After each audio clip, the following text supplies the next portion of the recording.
പുട്ട്, തേങ്ങാപ്പുട്ട്, ചക്കരപ്പുട്ട്, ചിരട്ടപ്പുട്ട്. ഇന്ന് ഞാൻ തയ്യാറാക്കുന്ന ചിരട്ടപ്പുട്ടാണ്. ആവി പറക്കണ ചിരട്ടപ്പുട്ട് എങ്ങനെ ഉണ്ടാക്കുക അത് കാണണ്ടേ? ഏറ്റവും നല്ല ചാക്കേരിയാണ് പുട്ടിന് ഏറ്റവും നല്ലത്. എന്തോ ഒരു സിമ്പിളാ ചാക്കേരി പൊടിച്ചാണ്. ചാക്കേരി എന്ന് പറഞ്ഞാൽ റേഷൻ കടയിലെ നമ്മൾ സാധാ ചോറക്കണ അരി ഉണ്ടല്ലോ, അത് വെള്ളത്തിലിടുക, കേകിയാണ്ട് ഊറ്റിയാണ്ട് ഒരു ഓട്ടക്കൊട്ടയ്ക്ക് ഇടുക. വെള്ളം വാർന്നു കഴിഞ്ഞാൽ നേരെ മില്ലിക്കണ്ട് കൊണ്ടുപോകും. വളരെ സിമ്പിൾ, നല്ല ടേസ്റ്റിയാണ് റേഷൻ അരി കൊണ്ട് പുട്ടുണ്ടാക്കിയാൽ എന്നാണ് പറഞ്ഞു വരുന്നത്. അങ്ങനെ മില്ലിൽ കൊണ്ടുപോയി വന്ന് പൊടിച്ച പൊടി നമ്മൾ വെറുതെ ഒന്ന് വറവിടുന്നത്. വറുത്ത് കഴിഞ്ഞിട്ട് നമ്മൾ ഇതുപോലെ സാധനത്തിലേക്ക് നമ്മൾ കുറച്ച് പച്ചവെള്ളം ഒഴിക്കുന്നു. നമ്മളുണ്ടല്ലോ ഈ പുട്ടിലൊക്കെ നമ്മൾ ചോളം പൊടിച്ച് പൊടി ചേർക്കുകയാണെങ്കിൽ വളരെ നല്ലതാണ്. ഇതും കൂടി ചേർത്ത് പാകത്തിന് പൊടി ചേർത്ത് കണ്ട് ഇതുപോലെ കുഴച്ചെടുക്കുക. ഇതുപോലെ കുഴച്ചെടുത്താൽ പുട്ടുപൊടി റെഡിയാകും എന്നാണ് പറഞ്ഞു വേണം. ആവി പറക്കണ ചിരട്ടപ്പുട്ട് വളരെ സിമ്പിളാണ്. 2 കുക്കർ അങ്ങോട്ട് അടുപ്പത്തേക്ക് വെച്ചിട്ട് ആവി പറക്കണ ചിരട്ടപ്പുട്ട് എങ്ങനെ ഉണ്ടാക്കേണ്ടി കാണണ്ടേ? പിന്നെ എന്താ എല്ലാവരും വർത്താനം? എല്ലാവർക്കും സുഖമല്ലേ? നിങ്ങൾ എൻ്റെ വീഡിയോ കാണാറുണ്ടോ? ഇല്ല ഞാൻ എന്തൊക്കെ പറഞ്ഞാലും നിങ്ങൾ എൻ്റെ വീഡിയോ കാണാറില്ല. നിങ്ങൾ കാണുകയാണെന്നുണ്ടെങ്കിൽ ഓൾക്ക് പ്രത്യേകം നന്ദി രേഖപ്പെടുത്തുന്നു.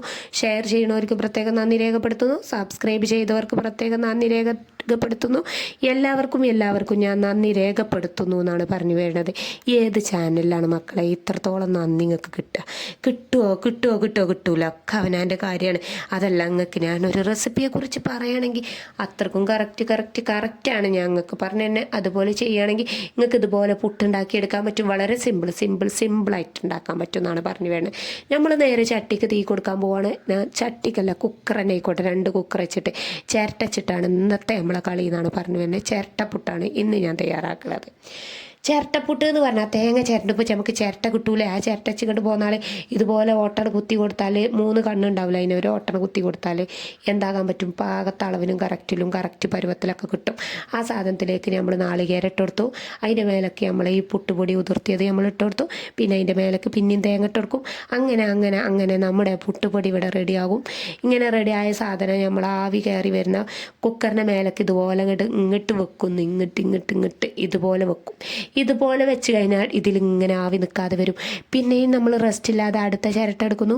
ഓട്ടുള്ള ചിരട്ടയുണ്ട് എടുക്കേണ്ടത്, അല്ലാത്ത ചിരട്ടയിൽ ഇട്ടിട്ട് കാര്യമില്ല. ഇത് വെറുതെ പുട്ടുണ്ടാക്കി കളിക്കാനല്ല, അത് വെന്ത് കിട്ടാനുള്ളതാ, ആവി പറക്കാനുള്ളതാ. അതുകൊണ്ട് കണ്ണുള്ള ചിരട്ട എടുക്കണം എന്നാണ് പറയാനുള്ളത്. ഇതുപോലെ വീണ്ടും ഞാൻ തേങ്ങ ഇടുന്നു. വീണ്ടും ഇതുപോലെ ഇതിൻ്റെ മേലേക്ക് വെക്കുന്നു. അങ്ങനെ രണ്ടും ആവി പറന്നു പോകുന്ന ഈ നിമിഷത്തിൽ തീർച്ചയായിട്ടും വീഡിയോക്ക് ഷെയർ ചെയ്ത് സപ്പോർട്ട് ചെയ്ത് വിജയിപ്പിക്കണമെന്ന് വിനീതമായി അഭ്യർത്ഥിക്കുന്നു, അപേക്ഷിക്കുന്നു. എന്തെങ്ങൾക്ക് പറയാനുള്ള 2 വർത്താനം കമൻറ്റിലൂടെയെങ്കിലും നിങ്ങൾക്ക് അറിയിച്ചൂടെ? ഞാൻ നിങ്ങളോട് പറഞ്ഞിട്ടില്ലേ എനിക്ക് യൂട്യൂബിൽ നിന്ന് പൈസ കിട്ടായിട്ടുള്ള റാലിയാണ്. അതുകൊണ്ടാണ് 2 കുക്കർ വരിയായി വെച്ച് കാണ്ട് ഞാൻ ആവി പറക്കണ പുട്ടന്നെ തയ്യാറാക്കാമെന്ന് വിചാരിച്ചിരിക്കുന്നത്. നല്ലോണം തലങ്ങും വിലങ്ങും ആവി അങ്ങോട്ട് പറക്കട്ടെ. അങ്ങനെ യൂട്യൂബിന് കുറച്ച് വ്യൂസ് കിട്ടട്ടെ. യൂട്യൂബിൻ്റെ വീഡിയോ റെക്കമെൻഡിലിടട്ടെ. പൊന്നാര യൂട്യൂബ് വീഡിയോ റെക്കമെൻഡിലിടൂ. കുറേ കാലമായി ഞാൻ അത് പറഞ്ഞിടങ്ങാറാണ്. ഇനി എനിക്ക് പറയാൻ വെച്ച ഞാൻ ആരോടാ പറയാൻ? എനിക്ക് അറിയില്ല. തീർച്ചയായിട്ടും നിങ്ങൾ വട്ടാവോളം നിൽക്കോ യൂട്യൂബേ. ഒരാൾക്ക് പൈസ കൊടുക്കണമെങ്കിൽ യൂട്യൂബേ ഒരാൾക്ക് വട്ടായിട്ട് ഞങ്ങൾ പൈസ കൊടുക്കുള്ളൂ. എനിക്കറിയാനിട്ട് ചോദിക്കണം. ഒരാൾക്ക് വട്ടിൻ്റെ അങ്ങേ തലത്തിയിട്ട് ഞങ്ങൾ പൈസ കൊടുക്കുള്ളൂ. ജോലി കഷ്ടപ്പാടിൻ്റെ ജോലി ഉണ്ട് കേട്ടോ അതിന്. കാരണം വെച്ചാൽ കുറേ ആൾക്കാർ ചാനൽ നിർത്തിപ്പോയി. കാരണം എന്താണ്? എൻ്റെ പുട്ട് മറിഞ്ഞു പോയതാണ് കാരണം. എൻ്റെ ചാനൽ കാണാത്ത കാരണം പുട്ട് മറിഞ്ഞതാണ്. Sorry simple. അതൊക്കെ ഉണ്ടാവും സർവ്വസാധാരണമായിട്ട് അടുക്കള കൈകാര്യം ചെയ്യുമ്പോൾ. ചിലപ്പോൾ നമ്മൾ ആവി പറക്കണ പുട്ടന്നെ മറന്നു പോകും. അതിനൊന്നും നമ്മൾ കുലുങ്ങാൻ പാടില്ല. നമ്മൾ അടുത്ത പുട്ട് റെഡിയാക്കുമെന്നാണ് എനിക്ക് പറയാനുള്ളത്. അല്ലാതെ ഒന്നും എനിക്ക് പറയാനില്ല. നമ്മൾ കാര്യത്തുനിന്ന് തെന്നി നീങ്ങിയതിലൊക്കെയാണ് പോയോ എന്ന് ചെറിയൊരു ഡൗട്ടുണ്ട്. നമുക്ക് ആ തീക്കനെ പോരാ. ഞാൻ പറഞ്ഞില്ല നിങ്ങളോട്, യൂട്യൂബ് എന്താണ് മാനം കളഞ്ഞിട്ടേ പൈസ എടുക്കുള്ളൂ. അതുകൊണ്ട് തന്നെയാണ് ആൾക്കാർ നിർത്താതെ കള എന്ന് പറഞ്ഞുകൊണ്ട് ഇവിടെ മുന്നോട്ട് പോകാൻ ശ്രമിക്കുന്നത്. വെറുതെ ഒന്നല്ല. യൂട്യൂബ് വൈറലാക്കണം എന്നുണ്ടെങ്കിൽ കഠിന പരിശ്രമം നടത്തണം എന്ന് മനസ്സിലായിട്ട് തന്നെയാണ് ആളുകൾ ഇവിടെ കടന്ന് കയറ് പൊട്ടിച്ചത്. അതിന് മെയിനായിട്ടുള്ള കാരണം യൂട്യൂബ് റെക്കമെൻഡിലിടാത്തത് കൊണ്ടാണ് ആളുകൾക്ക് കുറച്ച് തുള്ളൽ കൂടിപ്പോയത്. ഇപ്പം ഞാൻ തന്നെ എൻ്റെ സംസാര രീതി കേൾക്കുമ്പോൾ നിങ്ങൾക്ക് മനസ്സിലാവുണ്ടാവും ഇങ്ങനെ നല്ലേന് ഞാൻ ഇങ്ങനെ തന്നെ യൂട്യൂബാണ് ആക്കണത്. ഏതായാലും ഞാൻ ജോലി തുടങ്ങിയ സ്ഥിതിക്ക് എനിക്ക് നിർത്താൻ പറ്റൂല എന്നാണ് എനിക്ക് പറയാനുള്ളത്. എന്താണെന്ന് വെച്ചാൽ പൈസ കിട്ടാതെ ഞാൻ വിട്ടുകൊടുക്കൂല. എന്താ പറയുക, ഇൻഷാല്ലാ എനിക്ക് ആ പൈസ കിട്ടണം.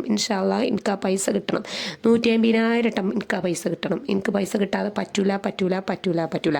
എൻ്റെ സബ്സ്ക്രൈബർമാരായ നല്ലവരായ നല്ലവരായ എൻ്റെ ജനങ്ങളെ, നിങ്ങൾ തീർച്ചയായിട്ടും എൻ്റെ ചാനൽ സപ്പോർട്ട് ചെയ്ത് വിജയിപ്പിക്കണമെന്ന് അറിയിക്കുകയാണ്. കാരണം യൂട്യൂബ് ഇത്രത്തോളം എന്നെ കഷ്ടപ്പെടുത്ത ഇടങ്ങേറാക്കുന്നുണ്ട്. അതുകൊണ്ട് ജനങ്ങളെ നിങ്ങളിലാണ് ഞാനിത് അർപ്പിക്കുന്നത്. കാരണം യൂട്യൂബ് ഇത് റെക്കമെൻഡിലിടില്ല. കാരണം എന്താണ്, ഓല മിസ്റ്റേക്ക് ഓല ഒരിക്കലും റെക്കമെൻഡിലിടാൻ താല്പര്യപ്പെടില്ല. യൂട്യൂബ് പറഞ്ഞൊരു സാധനം കൊമ്പത്ത് കയറിക്കുന്നതുകൊണ്ട് അവർ നമ്മളൊന്നും ചെയ്യാൻ കഴിയില്ല. യൂട്യൂബ് എന്ന് പറഞ്ഞ സാധനം റെക്കമെൻഡിലിടണമെന്നുണ്ടെങ്കിൽ ഞാൻ അവരെ കുറ്റം പറയാതെ നല്ല സോഫ്റ്റായിട്ട് മയത്തിലൊക്കെ പോയി അങ്ങേ തല എത്തി മാനം പോയി അങ്ങേ തല എത്തണം. അപ്പോഴാണ് യൂട്യൂബ് എടുത്ത് റെക്കമെൻഡ് ഇടുള്ളൂ. അതിനു മുമ്പ് എൻ്റെ ചാനൽ കാണുന്ന നല്ലവരായ എൻ്റെ സബ്സ്ക്രൈബർമാർ എന്താണ് എനിക്കൊരു ഉപകാരം ചെയ്യേണ്ടത് ചോദിച്ചാൽ, എൻ്റെ വീഡിയോ എന്താക്കുക, ഷെയർ ആക്കുക. അപ്പോൾ ഷെയർ ആക്കുമ്പോൾ കുറച്ചൊക്കെ ആളുകൾ എൻ്റെ വീഡിയോ കാണുമ്പോൾ ഷെയർ ആക്കുമ്പോൾ എന്താക്കും, പിന്നെ യൂട്യൂബ് നിവൃത്തി കെട്ടിട്ട് അതങ്ങോട്ട് റെക്കമെൻഡിലിടാമെന്ന് വിചാരിക്കും. അങ്ങനെ യൂട്യൂബ് അതെടുത്ത് റെക്കമെൻഡിലിടും. അങ്ങനെയാണ് റെക്കമെൻഡിൽ വീഡിയോ എത്തുകയെന്നാണ് പറഞ്ഞു വേണം. അതുകൊണ്ട് കുറച്ച് ആളുകളെങ്കിലും എൻ്റെ വീഡിയോ ഒന്ന് ഷെയർ ആക്കിയാണ്. നിങ്ങൾ എന്താ പറയുക, എനിക്ക് വാക്കുകളില്ല. കുറേ കഷ്ടപ്പാടുണ്ട് ഈ വീഡിയോ എടുത്തിട്ട് എഡിറ്റ് ചെയ്ത് കണ്ട് ഇതാക്കണതിന്. അപ്പോൾ കുറേ കഷ്ടപ്പാടുണ്ട്. അപ്പോൾ നിങ്ങൾക്ക് ഞാൻ നല്ലൊരു ചിരട്ടപ്പുട്ടല്ല നിങ്ങൾ കാണിച്ചു തന്നിട്ടുള്ളത്. നിങ്ങൾ സാധാരണ പുട്ടൊക്കെ ഉണ്ടാക്കും, ചിരട്ടയിൽ ഉണ്ടാക്കുമ്പോൾ ഒന്നും കൂടി നല്ലതായിരിക്കും. കാരണം നമ്മുടെ ആരോഗ്യത്തിനും ഹെൽത്തിനും ഒക്കെ നല്ലതായിരിക്കും. ചിരട്ടയിൽ ഉണ്ടാക്കി കഴിക്കുമ്പോൾ കുട്ടികൾക്കും തന്നെ നല്ല കോലത്തിൽ ഇങ്ങനെ പുട്ട് കിട്ടുമ്പോൾ, ഇതുപോലെ ഉടയാതെ ഇങ്ങനെ കിട്ടുമ്പോൾ കുട്ടികൾക്കൊരു പ്രത്യേകതരം ഇഷ്ടമല്ലേ ഉണ്ടാകുക. ആണ്, തീർച്ചയായിട്ടും ആണ്. നിങ്ങളൊന്ന് ഉണ്ടാക്കി നോക്കി, വളരെ സിമ്പിളാണിതെന്ന്. അതുകൊണ്ടല്ല ഞാൻ പറയുന്നത്. അതുകൊണ്ട് എൻ്റെ നല്ലവരായ എൻ്റെ സബ്സ്ക്രൈബർമാർ തീർച്ചയായിട്ടും എൻ്റെ ഒപ്പം നിന്ന് സപ്പോർട്ട് ചെയ്ത് വിജയിപ്പിച്ച് എന്നെ എന്താ പറയുക, എനിക്ക് ആ യൂട്യൂബിൻ്റെ പൈസ കിട്ടണം. ഞാൻ വിട്ടുകൊടുക്കൂലെന്ന്. ഞാൻ നിരന്തരം വീഡിയോ ഇട്ടുകാണ്ട് ചെയ്യാൻ തന്നെ ഞാൻ തീരുമാനിച്ചിരിക്കണേ. ഞാൻ അതിന് ഉറച്ച നിലപാടാണെന്നാണ് ഞാൻ പറയുന്നത്. കാരണം യൂട്യൂബിൻ്റെ നിയമങ്ങൾ ഇതൊക്കെ നിയമങ്ങൾ നമുക്ക് റെഡിയാക്കാൻ പറ്റൂലല്ലോ, മനുഷ്യന്മാരായ നമുക്ക് പറ്റൂല. അതുകൊണ്ട് ഞാൻ വിചാരിച്ച് വീഡിയോ ഇട്ട് പ്രതിഷേധ റാലി പങ്കെടുക്കാമെന്ന് വിചാരിച്ചിരിക്കണം. ഇന്നലെ ഞാൻ കുറേ പറഞ്ഞതാണ്, ഇന്ന് ഞാൻ പറയാൻ ആഗ്രഹിച്ചതേ അല്ല. പക്ഷേ എനിക്ക് വീഡിയോ ഇടാൻ നിൽക്കുമ്പോഴേക്കും എനിക്ക് ഓർമ്മ വരുന്നു. അതുകൊണ്ട് ഞാൻ ഇവിടെ ഓർമ്മപ്പെടുത്തുന്നു. എന്നെ ചെറിയ കുഞ്ഞുങ്ങൾ വരെ കളിയാക്കാൻ തുടങ്ങിയിട്ടുണ്ട്. പൈസ കിട്ടിയില്ലേ. ഓലോടൊക്കെ ഞാൻ പറഞ്ഞു പൈസ കിട്ടിയില്ല, കിട്ടും. ഓല് നൊട്ടും എന്നാണ് ഓല് പറയണത്. ഇതൊക്കെ കേൾക്കണ്ട വല്ല കാര്യമുണ്ടോ വല്ല കാര്യമുണ്ടോ യൂട്യൂബേ? ഒന്ന് ദയവ് ചെയ്താൽ പൈസ അങ്ങ് തരൂ യൂട്യൂബേ. ഇത് 1 മില്യൺ വ്യൂവേഴ്സ് എന്നല്ല ഞാൻ പറയണത്, 1000, 10,000, 500 വ്യൂസിലേക്ക് എത്തിച്ചൂടെ? ഞാനൊരു വീഡിയോ ഇട്ടിട്ട് 10 വ്യൂസായി, 5 വ്യൂസ്. സബ്സ്ക്രൈബ് എത്ര? 4200 ചില്ലാന സബ്സ്ക്രൈബുള്ള എനിക്ക് 10 വ്യൂസ്, 5 വ്യൂസ്, 4 വ്യൂസ്, 15 വ്യൂസ്. ഇതൊക്കെ പറ്റുമോ യൂട്യൂബേന്ന്? ഇതൊക്കെ പറ്റുമോ? അതൊക്കെ ഒരു മാതിരി ചെറ്റത്തരല്ല യൂട്യൂബ് ചെയ്യണത്. അതൊന്ന് മനസ്സിലാക്കി പ്രവർത്തിക്കാനാണ് ഞാൻ ഇവിടെ പറഞ്ഞിട്ടുള്ളൂ. വേറെ ഒന്നും ഞാൻ പറഞ്ഞിട്ടില്ല. എന്നോട് മാന്യമായിട്ടുള്ള നല്ല രീതിക്കാണ് ഞാൻ സംസാരിച്ചത്. യൂട്യൂബേ കേൾക്കുന്നുണ്ടോ? കേട്ടിട്ട് എൻ്റെ ചാനൽ എനിക്ക് വട്ടാണ് കുറേ ആൾക്കാർ എന്നെ കാണുമ്പോൾ ചോദിക്കും, നിങ്ങൾക്ക് എന്താ വട്ടാണോ എന്നൊക്കെ ചോദിക്കും. സാരമില്ല, ചോദിക്കണവർ ചോദിക്കട്ടെ. കാരണം എനിക്ക് വട്ടാക്കിയത് യൂട്യൂബാണല്ലോ. അപ്പോൾ യൂട്യൂബിനോട് തന്നെ ഞാൻ പറയണല്ലോ കാര്യം. അതുകൊണ്ട് അവിടെ വന്നത് യൂട്യൂബൊക്കെ അവിടെ നിൽക്കട്ടെ. എൻ്റെ നല്ലവരായ സബ്സ്ക്രൈബർമാരോട് എനിക്ക് 1-2 നന്ദി രേഖപ്പെടുത്തേണ്ട. എൻ്റെ വീഡിയോ ഇത്രയും നേരം കണ്ട് സ്കിപ്പ് ചെയ്യാതെ ലൈക്ക് അടിച്ച് ഷെയർ ചെയ്ത് കണ്ട എല്ലാ കൂട്ടുകാർക്കും ഞാൻ ഈ ചിരട്ടപ്പുട്ട് നിങ്ങൾക്കായിട്ട് സമർപ്പിക്കുന്നു. നിങ്ങളുടെ വീട്ടിലെ കുട്ടികൾക്ക് നിങ്ങൾ ഇതുപോലെയുള്ള ചിരട്ടപ്പുട്ടൊക്കെ ഉണ്ടാക്കി കൊടുത്ത ആരോഗ്യത്തിന് വളരെ നല്ലതാണ്, നല്ല ടേസ്റ്റാണ്. നമ്മുടെ ഒരു പാത്രം നമ്മൾ വാങ്ങണ്ട, ആവിയിലിടുന്ന കുറ്റി നമ്മൾ വാങ്ങണ്ട. നമ്മുടെ ചിരട്ട നമ്മുടെ വീട്ടിലുള്ള സ്ഥിരം ഉപകരണമാണ്. അതിൽ വെച്ചിട്ടുണ്ടാക്കുകയാണെങ്കിൽ വളരെ സിമ്പിളും നല്ല ടേസ്റ്റോട് കൂടിയുള്ള ഒരു പുട്ടി നമുക്ക് തയ്യാറാക്കിയെടുക്കാൻ പറ്റും. ഇത്രയും നേരം എൻ്റെ വീഡിയോ കണ്ട് ലൈക്ക് ചെയ്ത് കമൻ്റ് ഇട്ട് ഷെയർ ചെയ്ത് സബ്സ്ക്രൈബ് ചെയ്ത് സപ്പോർട്ട് ചെയ്ത് വിജയിപ്പിച്ച എല്ലാ കൂട്ടുകാർക്കും ഒരിക്കൽ കൂടി നന്ദി രേഖപ്പെടുത്തിക്കൊണ്ട് അടുത്ത നല്ലൊരു കുക്കിങ്ങിൻ്റെ വീഡിയോ ആയിട്ട് ഞാൻ നിങ്ങളുടെ മുന്നിൽ വരുന്നതാണ്. അതുവരേക്കും നല്ലൊരു ദിവസം ആശംസിച്ചുകൊണ്ട് നിങ്ങളുടെ മുന്നിൽ ഞാൻ നാളെ വരും. Okay, bye, see you, Tata.